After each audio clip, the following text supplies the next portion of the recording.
جبت سيزر دريسنج، فيلا نعمل سيزر سالاد. طفل مستفز عمال يعيط في الجراج. نعمل اول حاجه البانيه، هنتبله بتوم باودر وبصل باودر وملح وفلفل وبابريكا وزيت زيتون. جبت كابوتشي او خس الموجوده عندكم، جيبوا تشيري توميتو او تقطعوا طماطم عاديه، بس دي مش تشيري توميتو على فكره، دي طماطم بس صغيره.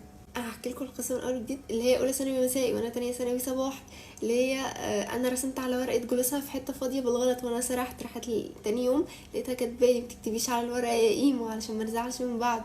رحت انا كاتبالها كلي خرا، راحت هي كاتبالي شتيمه وحشه.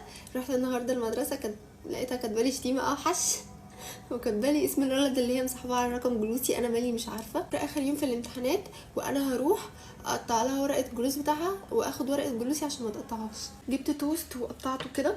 هي انا اسمي الحقيقي اصلا مش ايمي، فاسمي الحقيقي مكتوب في الرقم جلوس، هي متعرفنيش، اسم اصلا ملوش علاقه بايمي خالص، فهي متعرفنيش وانا لا عمري شفتها ولا عمرها شافتني. احنا بس بنتواصل عن طريق الديسك والشخبطه اللي احنا بنعملها. شويه زيت زيتون بس عشان لما احمصه، يعني ممكن عيش فينو اي عيش انتوا عايزينه بس اكيد مش عيش بلدي. دي كلها 4 توست بس. هحمص التوست. حمصت التوست، احط البانيه. خلصت البانيه، دلوقتي هحط خضار البانيه توست.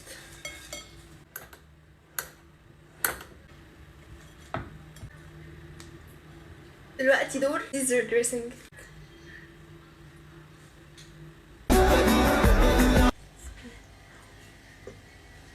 صوص خطير، 100 تقريبا، 109 106 حاجه كده. لو انتوا ما لقيتوهاش بقى انتوا اعملوا السيزر صوص. السلام عليكم.